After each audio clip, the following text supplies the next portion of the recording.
Hola, sweet friends. Welcome to Love Lab MD, the only place for highly ambitious women to be our authentic feminine selves while discussing intimate relationship topics. Love Lab MD is a non-judgmental space to seek and give relationship advice and power couple tips. We will learn how to authentically lead with love so that we can deepen the connection and enhance the intimacy between our love and ourselves. And I am your host, a doctor mom in a dual physician relationship and a marriage and intimacy coach, Dr. Kate Mangona. Bienvenidos. Hello, sweet friends, and welcome to another episode of Love Lab MD. Today, I am welcoming a special guest, Sylvia Mooring, my mother, a elementary school education teacher, a supportive physician's wife, and all around lovely human being. Everyone who meets her loves her, says she has the biggest heart. And today we are going to be talking about how to talk so your spouse will listen, inspired by the book, How to Talk So Little Kids Will Listen by Adele Faber and Julie King. That was our inspiration. We actually recently listened to the audio book together on one of our drives together, right, Mom? We did. So welcome to the show. Thanks for coming. You're welcome. Did I miss anything in your intro? You like your interests, you like bunko, you like animals, you like the lake house and going on boat. Anything else you want to add to your introduction? Love to go on walks. Okay. And you have been married for how many years? Almost 48. Almost 48 years married. A teacher for how many years? About 48 years. 48 years teacher. Okay. Yes. And still actively teaching, right? Well, I'm volunteering and I'm working with two little girls once a week at school. Yeah. So I would call you an expert at how to talk so little kids will listen. And when I was listening to the book together, when we were listening together on our drive down to Austin, I just noticed how parallel it could be to actually use some of these same points for your spouse as well. Did you think about that at all?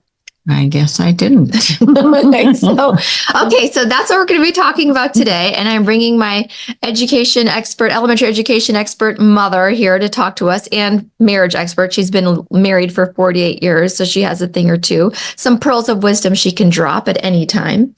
And so we're going to go over what it means to have emotionally intelligent communication, the concept of emotional intelligence, validating feelings, examples and scenarios. We have a few stories of our own. We're going to talk about actually naming the issue, right? Naming the elephant in the room so that you can move forward, learn from it, techniques for that, and then active brainstorming.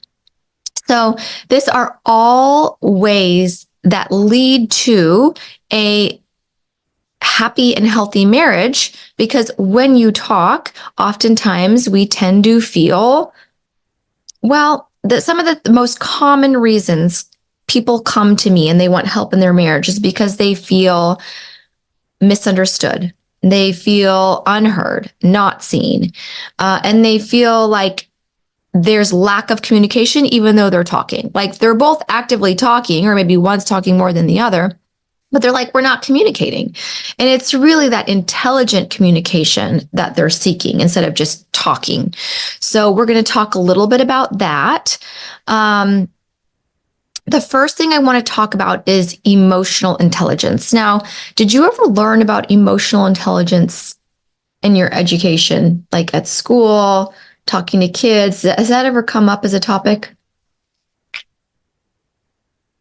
Well, maybe it did, but maybe it was called something else. What do you think it would be called? Because the kids have all the feelings. Little kids have very, very big feelings. So I'm just wondering and you're probably too far out now to even remember how it was discussed with you, but I'm sure you were given techniques, right? So we're just going to go ahead and start with the definition of emotional intelligence. So emotional intelligence in marital communication would be really understanding, like leaning into your spouse's words, body language, and things that they're not actually saying, but maybe in between the lines, so that you can really understand what it is they're feeling, right? Be that feelings detective so you can figure out where it's coming from. Sometimes we say, oh, I can't believe my spouse said that, or I can't believe they did that, when really all they care about is the safety of you and your kids and the family. And we forget that sometimes. So emotional intelligence lies much deeper than just words spoken. Now, the second thing that we have to talk about is validating feelings. So if you want your spouse to hear you and to listen, same with little kids, okay? You have to understand what they're feeling, or kind of be able to name it and address it. And then you have to validate that. Do you ever do that while you're helping me with my kids or in your own marriage? I guess sometimes just their gestures tell you things that they're not telling you. Okay. Give me an example. I'll use your daughter. She'll sometimes will say that, I'm feeling okay, but you can tell by the way she's sitting and what she's doing that she is not feeling well, but doesn't know how to tell you. Okay. So I think an equivalent would be fine, right? And fine. I'm feeling fine. Some people might say that. I feel like I hear from a lot of the wives that come to me for marriage coaching. Have you ever said that before, Mom? I'm fine. Oh, yes, but the way you say it tells you you are not fine. Okay, so listening to intonation, listening to, and then just watching their body language, maybe their facial expressions, and then whether like they're looking at you or turned away. Okay, so what have you found in teaching little kids or in your marriage as helpful in terms of validating feelings? Do you feel like you do that? Are you able to, when I say validate feelings, I'm meaning like a little kid is sad, they're crying, right? Mm-hmm. So instead of saying, don't cry, don't be sad, this is nothing to be sad about, do you say, I see you're sad, or it's okay to cry? Is this a new technique, or has this been around? Did you learn this 48 years ago, 40 years ago, 30 years ago? I guess you just, maybe in some ways, yes, in some ways, no. I thought I went to school to learn how to teach, and I didn't know until I went into the classroom. That's where I learned everything about teaching. It's on the job. Oh, okay. So you thought you were going to learn it in school, and then instead you learned it in the classroom. Okay. Yeah. I would say that's very similar in med school. Like when it comes to patient interactions and putting things together, all that stuff is done with the patients. So thankfully did rotations in med school. I know you probably do something similar in teaching, but we're getting a little off topic here. So okay. What about with your spouse? So what about with your spouse? Do you ever validate his feelings? Can you remember the last time you validated his feelings? Well, I listen, and sometimes I disagree, but I listen more than I say anything. Okay. And I think by doing that, sometimes he comes back and says things that I thought he would say that I wanted him to say, and he does say it because I didn't say what I thought he should do, because, everyone's different and everyone does things a different way. And he likes to make sure that it's his decision.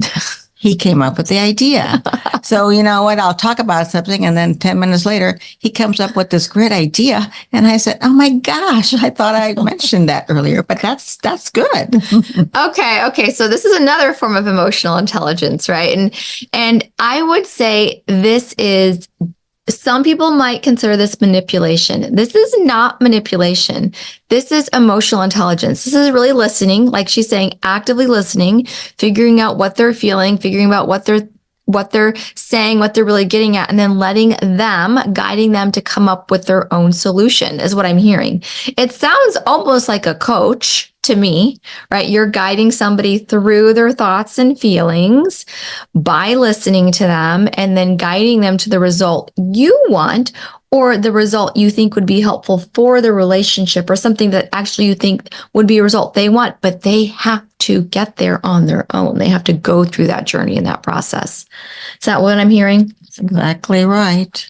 So I would recommend definitely validating feelings of your partner. If your love is feeling upset and sad, and I can give you an example because very, very recently, I was talking with a coworker and her spouse was texting her because he was absolutely enraged that in his workplace, his boss was not respecting his time off. So the spouse was actually taking the morning off to take care of himself, go to some doctor's appointments, and the boss was getting adamantly loud through text thread, so yelling through text, that he was upset because he had to go cover, right? He had to go cover that patient. And it was like a 5-minute thing, but he had to go cover overseeing this patient or overseeing somebody else actually seeing the patient. But he had to oversee some additional responsibilities in the office because this guy was taking care of themselves medically. I mean, who knows, whatever. Like, even if you're taking a day to go golf or go to the spa and you're taking care of yourself, you should be able to hand over your responsibilities to somebody else, like your coworker, your boss, somebody else. And yet, when that was done, he was feeling like he was being yelled at, my coworker's husband. So this is what she did in the moment. So what she did is, instead of saying, don't get so upset about it, because her husband was adamantly getting very upset about it, cursing, like, I can't believe my boss is so mad. Like, we cover each other. This is what we do. Like, we can't work 24/7, 365 days a year. And instead of saying, don't get so mad about it, or like, it's not that big of a deal, she validated his feelings. Like, wow, that's really enraging, or, and I think there's a huge difference between validating feelings and validating the story. So notice how my coworker didn't tell her spouse, wow, he is and then like a curse word, or said like, what a terrible person to work with, or you are such a terrible work, or, validating the story or the thought that might be going through his mind that keeps him in this kind of stuck place. But instead she's like, that is so enraging. So this is just like an example. Some other practical statements to say in order to validate your spouse's feelings would be, I can see why you would feel that way. Or it makes total sense that you feel that way. Okay. I can see why you feel that way. It is totally understandable that you feel that way. It makes sense that you're so upset about this. And that's it, right? That's not dismissing their feelings. That's not trying to solve their feelings. Oftentimes we want to jump to solve them. Have you ever felt like you or my father, your spouse, has ever tried to solve each other's feelings? Yes, he always has an answer. He always knows how to solve everything. And how does that feel? I like to solve my own problems too. I like to be listened to, but your dad, you gotta explain something, but then he's got the answer to everything that I didn't expect to hear. Okay.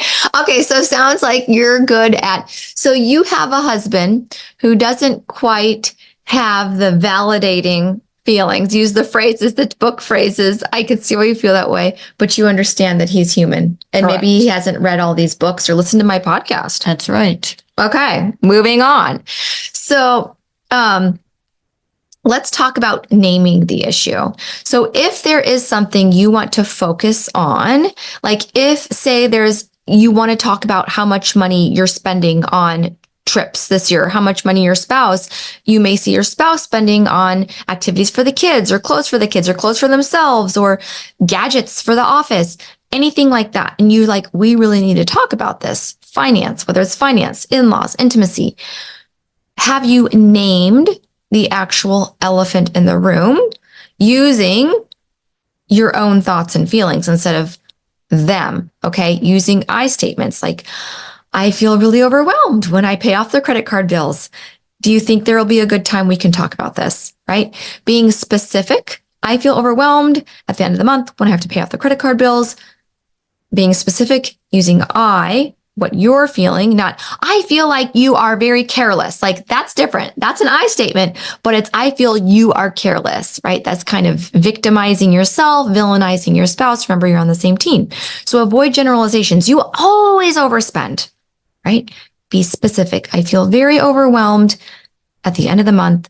I feel very overwhelmed every time, or I feel very overwhelmed the last time I looked at our travel expenses for the year, which was last Tuesday. And so you're focusing on what you saw, you're feeling, and not the other person, and you're being very specific. Now, when you decide you're ready to the next step, actively brainstorming, being able to do that at a time that's mutually agreeable. So, Mom, last time you and Dad had to make a big decision, I don't know what this would be. I'm very curious about, I don't know, anything. It could be family, it could be finance, it could be, what else would it be? You don't really have parenting things anymore because I'm out of the house. Do you know when would be a good time and when would be a bad time to talk to Dad about it?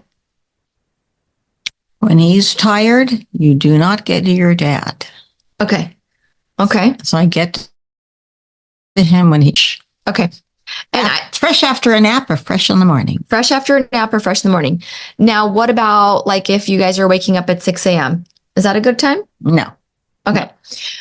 So when's generally a good time? He needs a cup of coffee. Oh, okay. Okay. He needs a cup of coffee.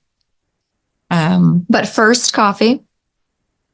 And then if he's sitting outside in the front of the house on the porch, he's very relaxed. Oh my gosh. That's when you get to him. I love how specific this is. And I love how you call it get to him. Because what I think I hear you saying is that this is when you can really tap into his prefrontal cortex, right? Get that active and be able to talk intelligently, have an intelligent conversation versus activate his hindbrain or his amygdala where he's like sleep deprived and hungry and needs caffeine and is not going to probably have he's going to have more reactive responses versus intelligent responses.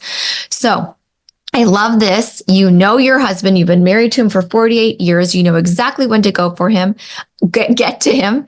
I really, really highly suggest that if you have been married for 1 year, 5 years, 10 years, you think about this. When you want to bring up the next phase of your life, when you want to bring up whether you should have another baby or not, when you want to bring up if you can go on, or just to let him know that you're thinking about going on a girls' trip for your 40th and your 50th, and you'd like him to take care of the kids, or you'd like him to take care of whatever is going on in your rentals, your house, right? Things that might cause feelings of who knows what, feelings of fear, scarcity, abandonment, irritation, all these things in their mind. We can't prevent these feelings, but we can plan for them. We can kind of plan that, okay, you know what? I might not get the response I really want, but when I bring this up, I'm going to bring it up at a time when they're rested, they've had their coffee, they're not starving, whenever it is. They've gone to the gym, the kids are at school, and be able to brainstorm solutions for whatever it is you're talking about during a mutually agreed upon time. Okay. And if you start the conversation and you notice, oh, this might not be a good time, feel free to pause the conversation. Avoid the cyclical arguments, avoid the cyclical feelings and reactions. Pause the conversation and actively brainstorm. So set aside a time for a calm discussion, encourage open-mindedness, tell them you're going to be coming with lots of space in your brain to just curate possibilities and evaluate all of your options together as a team. Let's see what else. This can be hard for people with busy schedules. So get your Google calendars out, get your iPhones out, get your work calendars out, and one of you guys pick a time that works. And if you've been married for a while, you probably know what are the best times of the week that are good. I know I'm not going to schedule an important meeting on a Monday evening because more than often he's going to have another patient to see and he's going to be at work late. I love to schedule maybe impromptu podcasts or sessions or Zoom follow-up Zoom sessions where Victor needs to be present with me on Saturdays before date night. And I have the babysitter come a little bit early. I have her come at 4 instead of 5 or 6, and we get that taken care of between 4 and 5. So I love that. I figured out that time. You go figure out your time. And the last thing we're going to talk about is putting this into daily practice, right? How to talk so your spouse will listen is not a check, I did it, done, right? It's not a once a week thing. It's not a once a month thing. It is a daily thing. It's a minute by minute thing, especially if you're texting and you're FaceTiming, or if you just want to keep the lines of communication open. So I want to ask you, Mom, how is this a daily practice and how has this daily practice evolved for you and your husband over the last 48 years? Has that looked differently now than when it looked like maybe when he was in medical school, when you were teaching full time, when you had a baby, and now when you're both retired and have all the time in the world to drink coffee and go for a ride on the boat? I guess it's changed over the years. And because of my memory, I only know what happens most recently. So tell us what happened most recently. He invites me to go to coffee with his friends. And on the way there, we get to talk, and then we get to talk when we get there. And I learned so much about him and his friends that it was worth going. I'm always looking for ways to maybe do other things, but he'll say, there's more time for that. So come join us. And I'll say, okay, I will. You want to have cowboy coffee in the backyard? Okay, let's do it. So he starts this fire and he invites 14 people and 14 people. Well, but wait, can you do check-ins when he has 14 people over, or do you do it? Or is this just different? This is different. Well, do you discuss feelings and issues? When do you discuss feelings and issues? With just your father? Yeah. It's actually on the way to coffee. On the way to coffee. And then at coffee until friends come, if we go somewhere. Perfect. So you've got it figured out. You can have regular check-in times on the way to coffee while you're having coffee. Maybe on the way to work, you FaceTime each other. On your drive home, you're FaceTiming each other, or not on the drive home, you might be just talking to each other. I have some friends who are always on the phone with their husband. While they drive home, they call, even though they're going to see each other at home, because they know once they get home, then the chaos begins with the kids. Eating time, cooking time, bathing time, bedtime, book time, all of the things. You may want to use written notes and messages if verbal communication is difficult during busy days.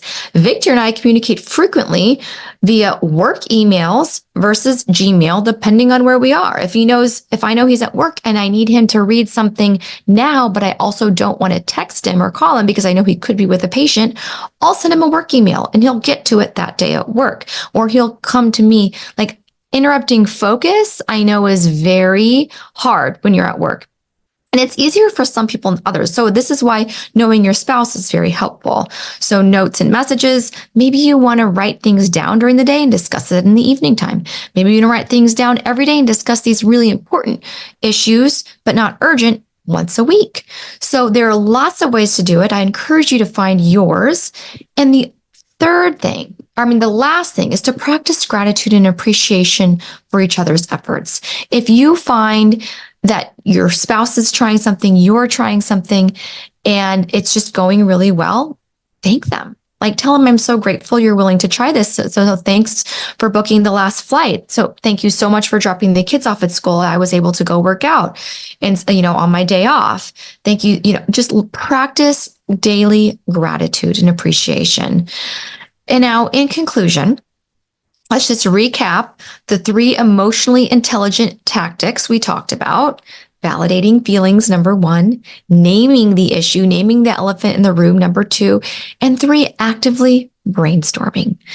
All of this creates an emotionally intelligent conversation or relationship so that when you speak, your spouse, in fact, listens. Final thoughts on these benefits, tactics when you have when you are busy, you're part of a busy couple and you have children, you find ways, you book babysitters, you do it at work, you do it via phone, FaceTime. And, I encourage you to actually pick up that book, How to Talk So Little Kids Will Listen by Adele Faber and Julie King. Amazing insights and strategies for if you have little kids. There's another book if you have not so little kids. And in closing, I would like to encourage you, if you want to take it a step further, besides just listening to this podcast, besides just reading a book, if you want to have absolute immersion and practice this so you can take it to a new level, I recommend you reach out for personalized coaching with me. I give everybody a free consult call, discovery call, and then also come with us to Honeymoon 2.0, which is in Maui at the Four Seasons this October. It will be the intimacy retreat of your lifetime. Your love life will never be the same. It's a time for you to step out of your chaotic schedule, taking care of your patients, your business, your children, and focusing not only on you, but your marriage, your relationship. The 6 couples that have signed up for so far, as I'm recording this podcast, maybe more by the time this is released, are all power couples, complete badass power couples from the outside and on the inside, but they want to take it a step further. They really their goals are constant moving targets. They're like shooting stars, right? Like your goals are the stars, but they're constantly moving. So we are going to have an amazing journey together, magical surprises, excursions, mindset coaching, embodiment coaching, intimacy exercises, and fun activities for you to participate while you're alone with each other in the room and, as a group activity. So check out the link in the show notes for more. And if you enjoyed this episode, please leave us a 5-star review and a word or a phrase of how this made you feel listening to this episode, and please share with a friend. You have the ability, by sharing this with a friend, to save somebody's marriage, to save somebody's life, to enhance other people's relationships. So how amazing would it be to pay it forward? So much love to you and your family.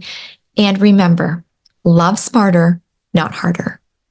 Thank you. Thank you, Mom, for joining me. Thanks for the invite. Bye. Bye.